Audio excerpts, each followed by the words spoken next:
বিশ্ব নবীর একদম শেষ মুহূর্তে 5 দিন অথবা 7 দিন আগে আল্লাহর পয়গম্বর বিশ্ব নবী সাল্লাল্লাহু আলাইহি সাল্লাম দুনিয়ার জমিন থেকে বিদায় নিয়ে কবরে চলে যাইবেন। আল্লাহর পয়গম্বর বুঝতে পারলেন আমার আর সময় নাই, আমি রব্বুল আলামিনের ডাকে সাড়া দিয়ে চলে যাব। আল্লাহর পয়গম্বর সাহাবী আবু বকরকে ডাকলেন, ওমরকে ডাকলেন, আবু বকর তুমি আমার কাছে আসো, ওমর তুমি আমার কাছে আসো। দুইজন সাহাবীকে ডাকা হলো। আল্লাহর পয়গম্বর ডাক দিয়ে বলে, আবু বকর হিজরতের সাথে তুমি একটা এলান করে দাও, সমস্ত সাহাবীদেরকে মসজিদে নববীর ভিতরে এক জায়গায় জমা হইতে বলো, জমায়েত করো। আমি পয়গম্বর ওই মসজিদের ভিতরে গিয়া সাহাবীদের সামনে কিছু কথা বলবো। আমার কাছ থেকে কেউ যদি কোনো পাওনা থেকে থাকে, আমি পয়গম্বর দুনিয়া থেকে বিদায় গ্রহণ করার আগে আমি সবার পাওনাদারের পাওনা শোধ করে কবরে যাইতে চাই। একবার জোরে বলা যায় নাকি সুবহানাল্লাহ? রহমাতাল লিল আলামিনের দিলের তামান্না, যদি আমার কাছ থেকে কেউ কোনো কিছু পাওনা থাকে আমি শোধ করে এরপরে কবরে যাইতে চাই। সুবহানাল্লাহ বলবেন না? বিশ্বনবী সাহাবীকে বলল, আবু বকর এলান করিয়া দাও। নবী যখন বললেন, আবু বকরের বুঝতে দেরি নাই, নবী আর দুনিয়ায় থাকতে পারবে না, নবী আমার বিদায় নিয়ে কবরে চলে যাবে। হাউমাউ করে কান্নার রোল পড়ে গেল। নবী যখন বলল, সিদ্দিক আকবর সাহাবীদেরকে বললেন, সমস্ত সাহাবী মসজিদের ভিতরে সবাই জমা হয়ে গেল। আমার ভাইরা রে, আল্লাহর পয়গম্বর ডাক দিয়ে কয়, ওমর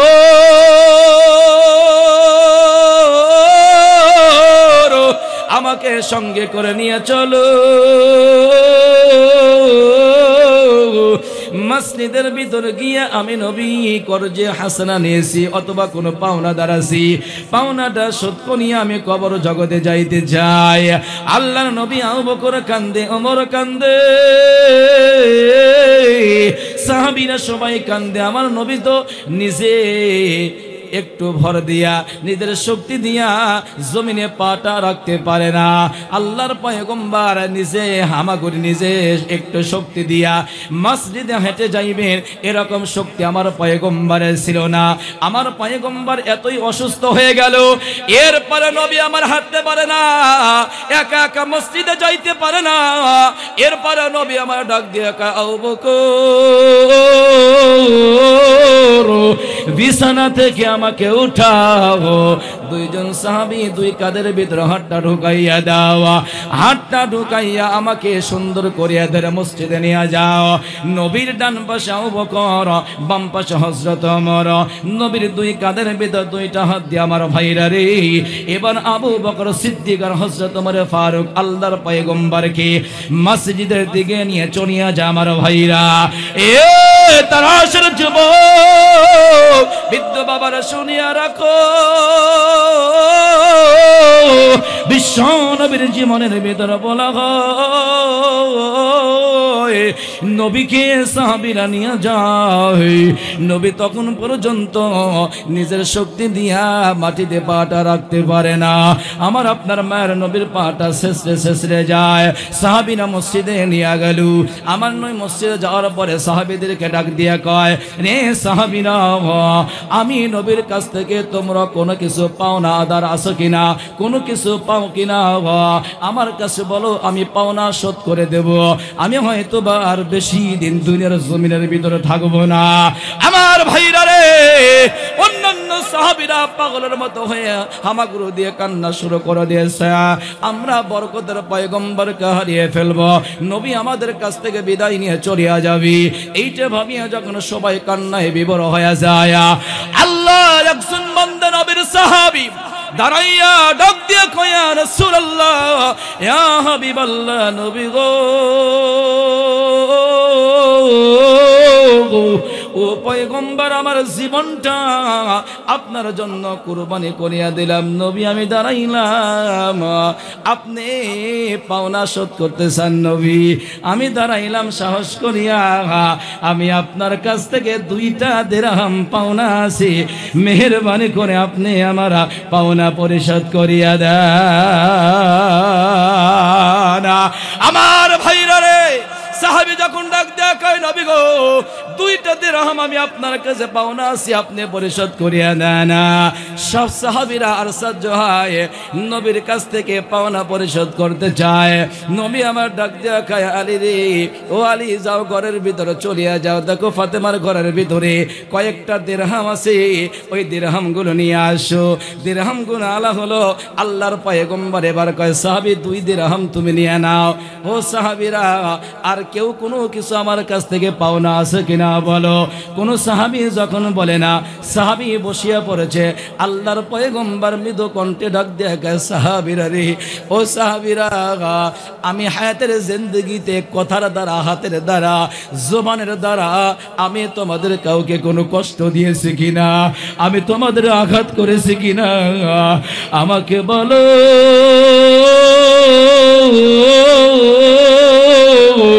আমি যদি তোমাদের আঘাত করি জবান দিয়া অথবা আমার হাত দিয়া, এই জায়গায় তুমি প্রতিশোধ নিয়া না, তোমার হাত দিয়ে আমার আঘাত কইরা দাও। কিন্তু কিয়ামতে আল্লাহর আদালতে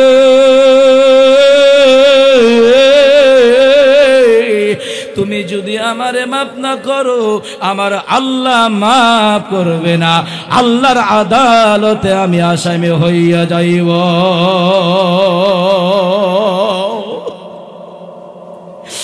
মায়ের নবী আমার এমন করিয়া যখন বলে, সাহাবীরা সবাই যখন কান্না রোল পড়ে যায়, সবাই যখন কাঁদে, কে বলবে রে নবী আমার জবান দিয়ে আমারে আঘাত দিয়েছি, নবী আমার হাত দিয়ে আমার আঘাত দিয়েছি, নবী আমাকে নিজে আঘাত করেছি।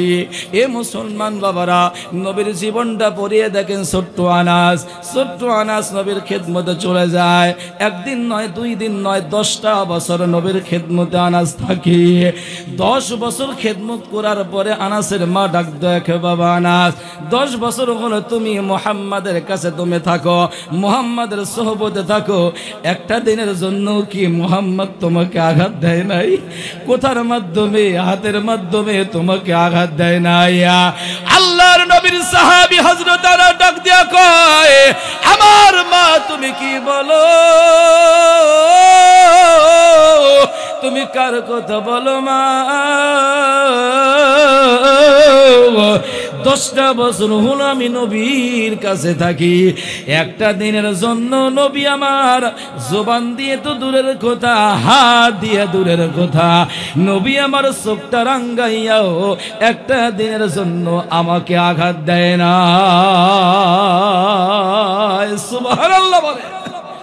ও মা, হাত তো দূরের কথা, জবানের আঘাত তো দূরের কথা, একটা দিনের জন্য নবী আমার চোখটাও গরম কইরা আমার দিকে তাকাইয়া আমাকে কষ্ট দেয় নাই। সুবহানাল্লাহ বলবেন না? সেই নবী ডাক দিয়া কয়, আমি কি কাউকে আঘাত দিয়েছি? যদি আঘাত দেই জবান দিয়া, কথা দিয়ে, আমারে কথা দিয়ে প্রতিশোধ নিয়ে নাও। যদি আমি হাত দিয়া যদি কাউকে আঘাত দিয়ে থাকি, তাহলে হাতের মাধ্যমে, আঘাতের মাধ্যমে দুনিয়াতেই তুমি প্রতিশোধ নিয়ে নাও। কিন্তু আল্লাহর আদালতে যদি মামলা দিয়ে দাও, ওই দিন আল্লাহর আদালতে আমি যদি আসামি হয়ে যায়, কি অবস্থা আমার হয়ে যাবে। নবী যখন কান দিয়ে এমন করে বলে, সব সাহাবীরা স্তব্ধ হয়ে গেছে, কান্নার একটা রোল পড়ে গেছে, যেন হাসর ময়দান কায়েম হয়ে গেছে। একজন সাহাবী দাঁড়াইয়া ডাক দিয়া কয়, ইয়া রাসূলুল্লাহ সাল্লাল্লাহু আলাইহি সাল্লাম, নবী গো, আমি পাওনা আছি। কি পাওনা?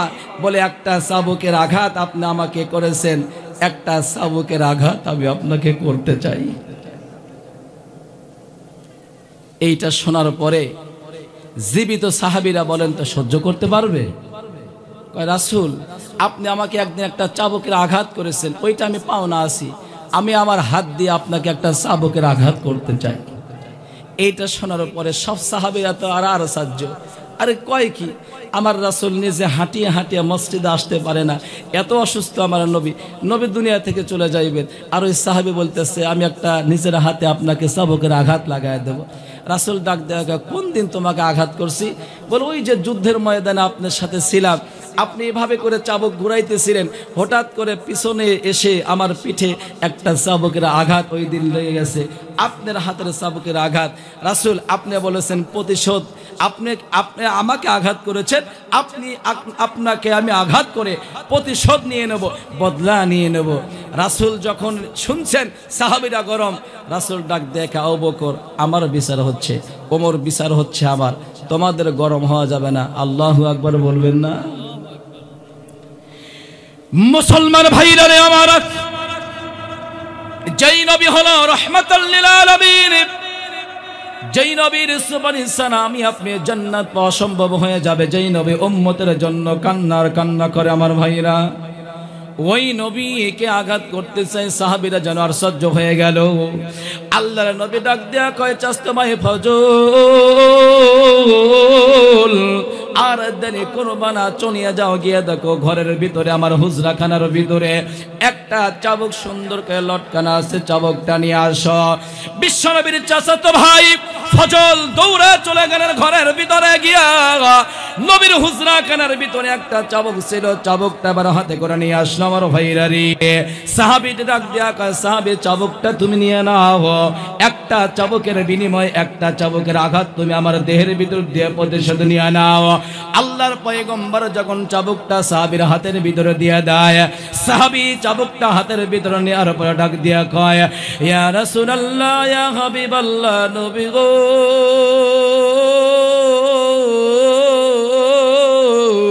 ও পয়গম্বর, যেদিন আপনি আমাকে একটা আঘাত করেছিলেন, ওই দিন আমার গায়ে তো কোনো জামা ছিল না, কোনো কাপড় ছিল না, আমি একদম খালি গায়ে ছিলাম যুদ্ধের ময়দানে।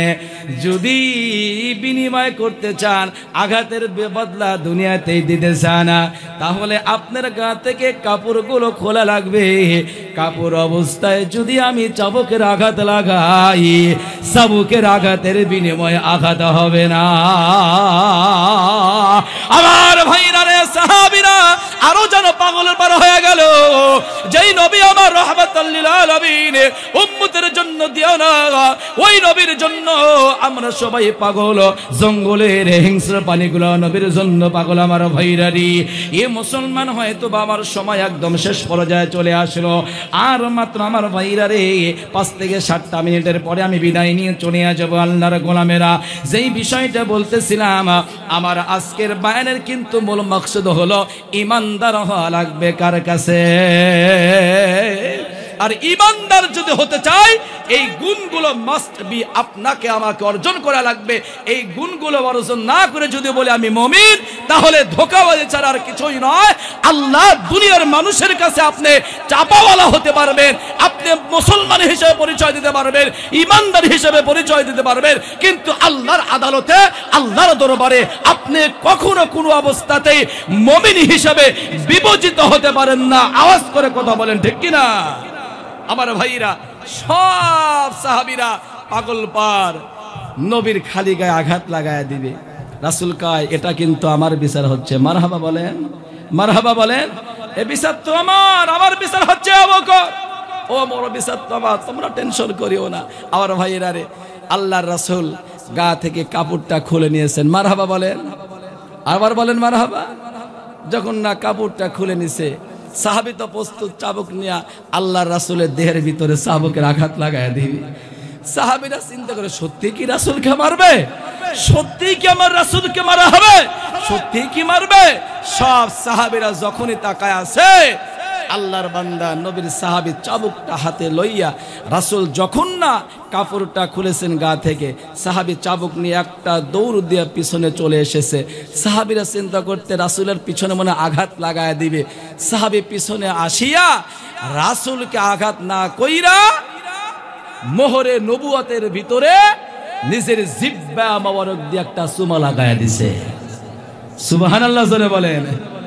মোহরে নবুয়তের ভিতরে চুমা লাগাইয়া দিছে। চুমা লাগানোর পরে চাবুকটা ফেলে দিয়ে নিজের হাত মোবারক প্রসার করে আল্লাহর পয়গম্বরকে জড়িয়ে ধরে তার গোটা বডিটাই আল্লাহর নবীর বডির সাথে লাগিয়ে দিয়েছে। হাউমাউ করে কান্না শুরু করে দিয়েছে। আসমানের ফেরেশতারা পর্যন্ত ওই দিন হাউমাউ করে কান্না করে দিয়েছে, আল্লাহর আরশ মহল পর্যন্ত কান্না শুরু করে দিয়েছে। আওয়াজ করে বলা যায় নাকি আল্লাহু আকবার? নারে তাকবীর, নারে তাকবীর। আল কোরআনের আলো, আমার নবী তোমার নবী, বিশ্ব নবী মুস্তাফা।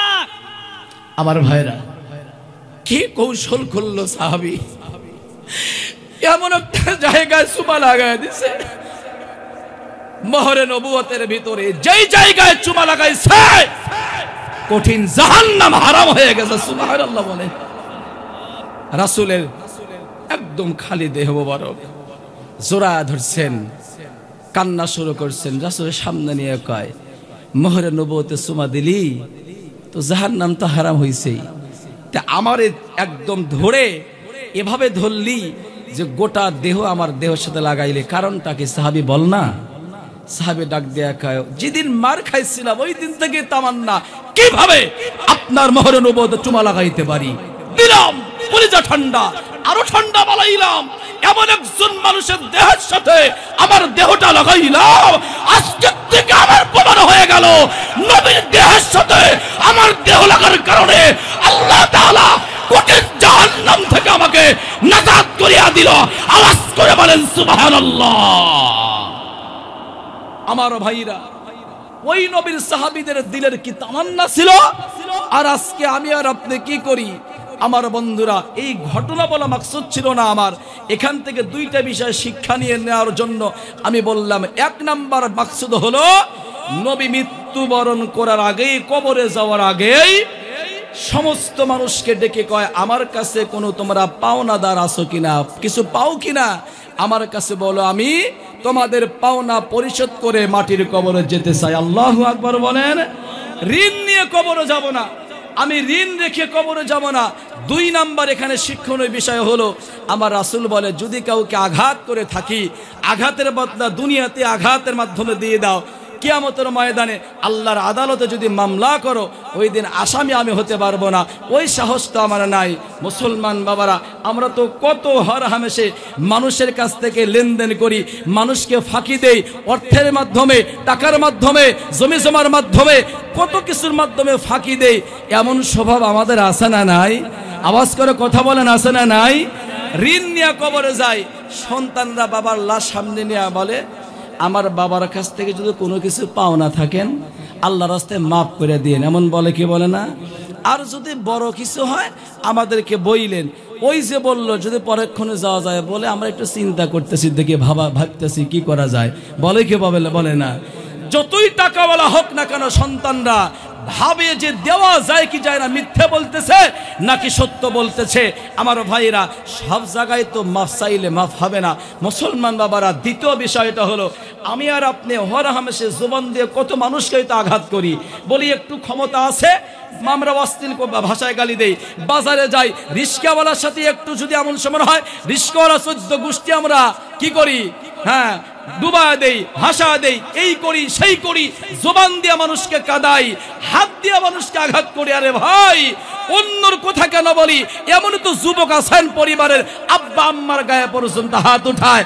রাস্তায় বের হলে আপনার সে একটু কমতি, ক্ষমতা কম, টাকা কম, পাওয়ার কম, চেয়ার কম, লোকবল কম, আপনি কোথার মাধ্যমে তো মারেনি, আবার হাতটা উঠাইয়া একটা রিস্কাওয়ালা দিন মজুর কুলির আপনি গায়ের ভিতরে আঘাত লাগায়া দেন।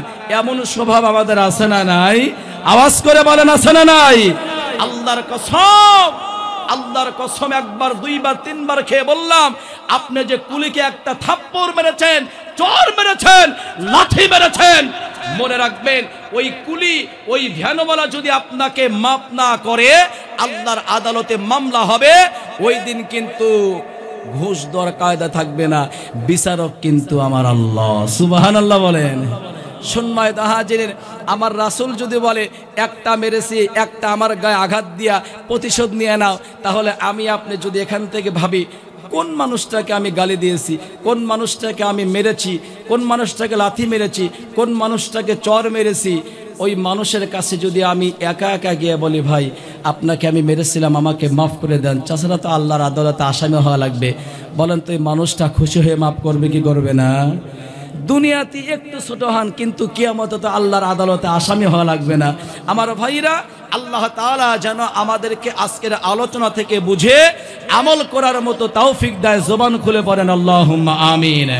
তাহলে আল্লাহ তাআলা সূরা সফফের 10 নম্বর আয়াতে কে বলল? ইয়া আইয়ুহাল্লাযীনা আমানু, হে ঈমানদারেরা, আমি তোমাদের যেই ব্যবসা শিখিয়ে দিচ্ছি ওই ব্যবসা তোমরা করো, কঠিন জাহান্নামের আগুন থেকে আমি আল্লাহ তোমাদের বাঁচায়া দেব। কি ব্যবসা আপনাদের সামনে আমি সরল অনুবাদের মাধ্যমে বলেছি, কিন্তু আমি ওই দিকে আর না গিয়ে সময় আমার শেষ। যে বিষয়টি বলতেছিলাম, মুমিন হতে হলে, ইমানদার হতে হলে যেই 5টি মহামূল্যবান জ্ঞান অর্জন করা দরকার, 1 নাম্বার হলো আমাদের গোটা জীবনটাই আত্মসমর্পণ করে দেবো কার কাছে? আল্লাহর কাছে। 2 নাম্বার, আপনাকে আমাকে ইখলাসওয়ালা হতে হবে। 3 নাম্বার, বিশুদ্ধ আকীদাওয়ালা আপনাকে আমাকে হতে হবে। 4 নাম্বার হলো আল্লাহর গোলামেরা উন্নত চরিত্রের অধিকারী আপনাকে আমাকে হওয়া লাগবে। আর 5 নাম্বার গুণ হলো লেনদেনে একদম স্বচ্ছ ক্লিন পরিষ্কার হওয়া লাগবে। এই গুণগুলো যদি আমার আপনার ভিতর অর্জন হয়ে যায়, আল্লাহর কাছে মুমিন হিসেবে পরিচয় দেওয়া যাবে। সুবহানাল্লাহ বলেন। মুসলমান ভাইরা রে আমার, আর লম্বা করব না, মাত্র 5টা মিনিট আমার হাতে সময় আছে। এই 5টা মিনিটের মধ্যে ছোট্ট দুই একটা ঘটনা বলে আমি বিদায় নেব ইনশাআল্লাহ। আমার ভাইয়েরা, যদি ঈমান আনতে যাই বলেন তো অনেক সময় মুসিবত আসে কি আসে না? ইতিহাস তালাশ করে দেখেন আমার ভাইয়েরা, যারা ঈমানের দাবি করেছে, ঈমান এনেছে আল্লাহর উপরে, আমার ভাইরা গোটা জীবনটা আত্মসমর্পণ করে দিয়েছে আল্লাহ রাব্বুল আলামিনের জন্য, ওই মানুষগুলোর উপরেই ধাপে ধাপে আমার ভাইরা মুসিবত চলে আসলো, বিপদ চলে আসলো। এমন তো হয়েছে ঈমান আনার কারণে আল্লাহর বান্দাদেরকে দুনিয়ার জমিন থেকে শহীদ করে আল্লাহর জান্নাতের মেহমান বানিয়ে দেওয়া হয়েছে। জোরে বলেন না সুবহানাল্লাহ। সম্মানিত ভাইয়েরা আমার, কান লাগান যুবক বন্ধুরা, তোমরা শুনিয়া রাখো, তারাশ উপজেলার যুবক ভাইয়েরা, বিশ্ব নবীর সাহাবীদের জীবনের মাঝখান থেকে একজন সাহাবীর জীবন আমি তোমাদের বলে যাই। একজন সাহাবীর জীবনে তোমরা শুনিয়া রাখো। ওই যুবক সাহাবীর নাম হলো হযরতে খুবাইব রাদিয়াল্লাহু তাআলা আনহু। জোরে বলেন না আল্লাহু আকবার। আমার ভাইরা রে, ইয়াং বয়সে যুবক অবস্থায় বিশ্বনবীর সাহাবী খুবাইব রাদিয়াল্লাহু তাআলা আনহুকে বেঈমান নাস্তিক কাফেররা ধরে ফেললো। এবার ধরার পরে তাকে উত্তপ্ত গরম বালির উপরে একটা খুঁটির সাথে বেঁধে ফেলা হলো। রশি দিয়ে গোটা দেহটা বাঁধার পরে খুবাইবকে আঘাতের পর আঘাত শুরু করা হলো। আঘাত করতে করতে ক্লান্ত হয়ে গেল, বালুগুলো গরম হয়ে গেল। সূর্যর কিরণ যখন পরে আমার ভাইরা, উত্তপ্ত বালুর কারণে খুবাইবের গোটা দেহটা ঘামতে ঘামতে ঘামতে ঘামতে একদম নিস্তব্ধ হয়ে যায়। আঘাতের পর আঘাত করতেই আছে। নাস্তিক বেঈমানদের লিডার আবু সুফিয়ান ডাক দিয়া কয়, খুবাইব রে, তুমি শোনো, এত আঘাত করে কিছুই বলো না, তোমাকে ছেড়ে দেব, বিনিময়ে যদি মুহাম্মদকে এনে আমাদের কাছে দিয়ে দাও, মুহাম্মদকে আমরা আঘাত করব, বিনিময়ে তোমাকে ছেড়ে দেব। এই প্রস্তাবে রাজি আছো কিনা তুমি বলে দাও। এত সময় খুবাইবের জবান দিয়ে কোনো কথাই বের হয় না। যতই আক্রমণ করা হয়, নির্যাতন করা হয়, খুবাইব কিছুই বলে না। যখন না আমার নবীর নামটা বলেছে, খুবাইব হুঙ্কার দিয়ে বলে, তোমরা কি বলো রে, কি বলো? আমাকে টুকরা টুকরা করে ফেলো, আমাকে টুকরা টুকরা করো, আমার জীবনটা পর্যন্ত দিয়ে দেব, কিন্তু আমার কারণে আল্লাহর পয়গম্বরকে একটু আঘাত লাগতে দেব না। আমার ভাইয়েরা, ইতিহাসের পাতায় বর্ণনা করা হলো হযরতে খুবাইব রাদিয়াল্লাহু তাআলা আনহু যখন দয়াবন করে হুঙ্কার দিয়ে কথা বলল, নাস্তিক বেঈমানরা আরো আক্রমণ করা শুরু করলো। ঈমান আনার পরে ডাক দেয়া, খুবাইব রে, তুই ঈমানটা ছেড়ে দে, তোকে ছেড়ে দেব। বলে, না রে না, আমি একজনের উপর ঈমান এনেছি, আমি তার জন্য যদি জীবনটা দিতে পারি, আমার জন্য জান্নাতে উচ্চ জায়গা রেখে দিয়েছেন একজন। চিল্লা বলেন তিনি কে? আমার ভাইয়েরা, খুবাইবকে আঘাত করা হলো। আঘাতের পর আঘাত করা হচ্ছে। যখন একদম তিনি মারা যাবেন, তিনি বুঝতে পারলেন আল্লাহ রাব্বুল আলামিনের কাছে ডাক দেখা, আল্লাহ আমার শেষ একটা আশা রব্বুল আলামিন, তুমি আমাকে 2 রাকাত নামাজ পড়ার মতো একটা অনুমতি দিয়ে দাও। সুবহানাল্লাহ বলেন। হাতগুলো পাগুলো রশি দিয়ে বাঁধা, আঘাতের পর আঘাত করা হচ্ছে। খুবাইব রাদিয়াল্লাহু তাআলা আনহু শাহাদাত হয়ে যাবেন, শহীদ হয়ে যাবেন। ডাক দিয়া কয়, মালিক তুমি তো শোনো আরজি, আল্লাহ তুমি আমাকে 2 রাকাত নামাজ পড়ার মতো একটা পরিবেশ তুমি কায়েম করে দাও। আল্লাহর পক্ষ থেকে আওয়াজ হচ্ছে, খুবাইব যে অবস্থায় আছো ওই অবস্থায় মাথাটা নিচু করো, আমি তোমার সেজদা কবুল করিয়া নেব। সুবহানাল্লাহ কালকে বললে হবে না? এতগুলো মানুষ যেই আওয়াজ সুবহানাল্লাহ কইলেন, ইমানদার দাবি করেন, কয়দিন মার খাইছেন, কয়দিন জেলে গেছেন, কয়দিন আপনাকে কটুবাক্য বলা হয়েছে, কয়দিন আপনাকে দেশ থেকে তাড়িয়ে দেওয়া হয়েছে, কয়দিন আপনি হিজরত করা লেগেছে। বিশ্বনবীর জীবনী পড়ে দেখেন কত নাস্তিক বেঈমানরা আমার রাসূলকে ঈমানের জন্য আঘাত করেছে। কথা বলেন ঠিক কিনা? আমার রাসূলকে ইসলামের জন্য শিহাবে আবু তালেবের জেলখানায় আমার ভাইরা 2.5 থেকে 3.5 বছর মানবতার জীবন যাপন করা লেগেছে। ইসলামের কারণে আমার ভাইয়েরা, কোরআনের কারণে, আল্লাহ দ্বীনের কারণে বিশ্বনবীর জন্মভূমি থেকে আল্লাহর পয়গম্বরকে তাড়িয়ে দেওয়া হলো। হিজরত করে আল্লাহর পয়গম্বর মদিনায় গিয়ে রাষ্ট্র গঠন করে মদিনায় ইসলাম কায়েম করে আবার মক্কায় সোনার ইসলাম কায়েম করেছেন। আওয়াজ করে কথা বলেন ঠিক কিনা?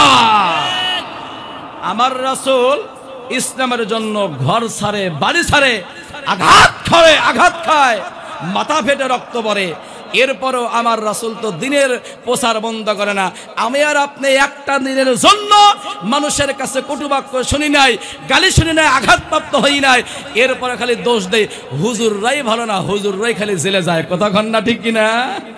আরে ভাই, হুজুর করে দোষ দাও, হুজুররা করে ব্যান শুনে দেখো হুজুররা কি অন্যায় এটাই না করেছে। হুজুররা কোরআনের কথা বলে, এই জন্যই তো মানুষ ওদেরকে খারাপ বলে। কথা বলেন ঠিক কিনা? আমার ভাইয়েরা, আমি কালকের বক্তব্যে আমি বলেছি, পরশুদিনের বক্তব্য বলেছি, আল্লাহর কোরআনে কোনো শেড নাই না, আল্লাহর কোরআনে ভালো করে কথাগুলো বুঝেন। আল্লাহর কোরআনে 82 জায়গায় বলা হয়েছে নামাজের কথা। কয় জায়গায়? কথা বলেন কয় জায়গায়?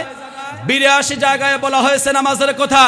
এক জায়গায় বলা হয়েছে রোজা ফরজ, আর এক জায়গায় বলা হয়েছে হজ ফরজ। তাহলে 82 জায়গায় নামাজের কথা, রোজা ফরজ এক জায়গায়, হজ ফরজ এক জায়গায়, আর 903 জায়গায় বলা হয়েছে কোরআন দিয়ে রাজনীতি করতে হবে। সুবহানাল্লাহ বলেন।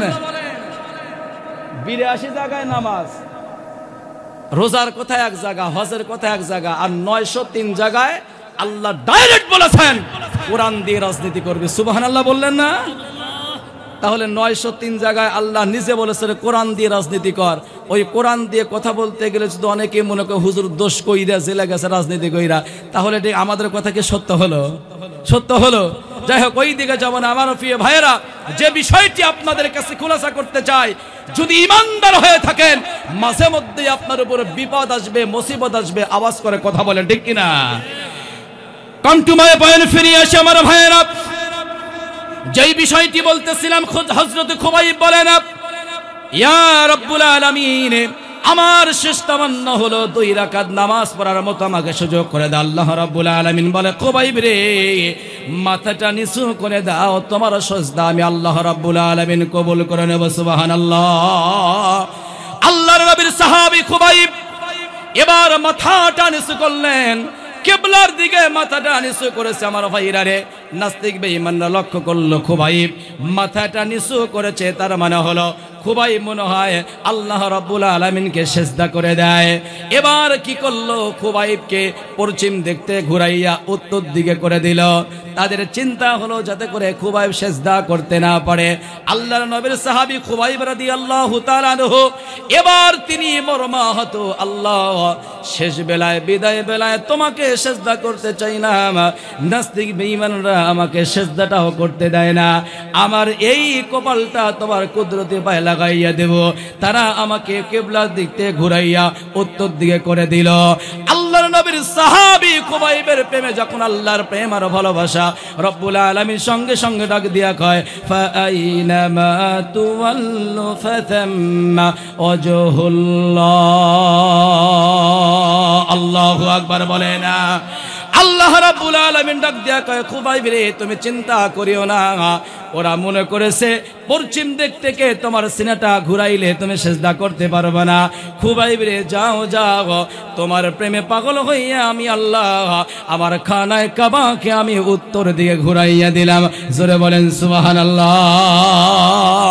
তারাশবাসী শেষ কথা হলো, যদি আমি আল্লাহর হয়ে যাই রব্বুল আলামিন আমার হয়ে যাবে। আমার ভাইরা যদি ইমানদার হয়ে থাকে, ইমানদার হতে চাই, এই গুণগুলো অর্জন করার পাশাপাশি আমার ভাইরা আল্লাহর উপর ঈমান আনতে গেলে মুসিবত আসবে, বিপদ আসবে, অত্যাচার হবে।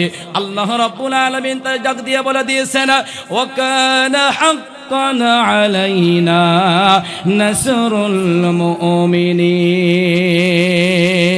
আল্লাহু আকবার। মুমিন বান্দা বান্দীকে সাহায্য করা আমি আল্লাহর জন্য ওয়াজিব হয়ে যায়। সুবহানাল্লাহ বলেন। হযরতে খুবাইব রাদিয়াল্লাহু তাআলা আনহুকে আঘাতের পর আঘাত করতে করতে শহীদ করে দেওয়া হয়েছে। আমার ভাইয়েরা কি অন্যায়, কি অপরাধ! বলে ইসলামের কথা বলে, দ্বীনের কথা বলে, কোরআনের কথা বলে, আল্লাহ এক অদ্বিতীয়, এই কথার বক্তব্য দিয়ে দেয়। এই জন্য খুবাইবকে আঘাতের বা আঘাত করতে করতে শহীদ করে দেওয়া হলো। আমাদের অজানা নয়, হযরতে হামজা রাদিয়াল্লাহু তাআলা আনহুর কথা কে না জানে? ইতিহাস তালাশ করে দেখেন। ও তালাশের যুবক, এই মাহফিল করতেছ, এমন সময় ডাক আসতে পারে তোমাদেরকে আহ্বান করার জন্য ডাক আসতে পারে। হামজার মতো জীবনটা গঠন করে নাও। সেই হামজা বীর বিক্রমে আমার ভাইরা রে উহুদের ময়দানে চলে গেছেন যুদ্ধ করার জন্য। যুদ্ধ করতেছেন, যুদ্ধ করা অবস্থায় আবু জেহেলের নেতৃত্বে হামজাকে শহীদ করে দেওয়া হয়েছে। হামজা রাদিয়াল্লাহু তাআলা শহীদ করার পরে নাস্তিক বেঈমানরা ঈমানের কারণে, আল্লাহর প্রেম আর ভালোবাসার কারণে শহীদ করার পরে তারা কি করেছে? হামজার এই নাকগুলো, চোখগুলো, কানগুলো সবগুলো কেটে এক জায়গায় করেছে, যাতে করে না চেনা যায়, না বোঝা যায়। বুকটা চিরে ভিতর থেকে কলিজা টান দিয়ে বের করা হয়েছে। হযরত সুফিয়া রাদিয়াল্লাহু তাআলা আনহা দৌড়াইয়া চলে আসতেছেন উহুদের দিকে। আল্লাহর পয়গম্বর লক্ষ্য করে একজন মহিলা দৌড়ায় আসে। হযরত জুবাইরকে বললেন, এই জুবাইর যাও, ওই মহিলাকে বলো সে যেন এই দিকে না আসে। আল্লাহর নবীর সাহাবী জুবাইর রাদিয়াল্লাহু তাআলা আনহু তিনি বললেন, রাসূল তিনি তো আর কেউ নাই, তিনি আমার মা। সুবহানাল্লাহ বলেন। তিনি আমার মা, আর আমার মা এসেছেন তার ভাইকে দেখার জন্য। আমার মা আগেই শুনেছেন তার ভাই শহীদ হয়ে গেছে, তার নাক কানগুলো কেটে ফেলা হয়েছে, কলিজা ফেরে টান বের করে বেঈমান কাফেররা চাবানো শুরু করে দিয়েছে। আমার ভাইরা এবার আল্লাহর বান্দি আসলেন, লক্ষ্য করলেন তার হাতে দুইটা কাপড় আছে। কয়টা কাপড়? দুইটা কাপড়। আসার পর ডাক দিয়া কয়, ইয়া রাসূলুল্লাহ আমি এসেছি, আমার ভাইয়ের দুইটা কাপড় এনেছি, কাফনের কাপড়। এমন সময় লক্ষ্য করে দেখে হামজার লাশের সাইডেই আরেকটা লাশ পড়ে আছে, যার নাম হলো সুহাইল রাদিয়াল্লাহু তাআলা আনহু। তিনি পড়ে আছেন, তিনিও তো শহীদ হয়েছেন, তারও তো একটা কাফনের কাপড় প্রয়োজন। হামজার বোন দুইটা কাপড় এনেছেন।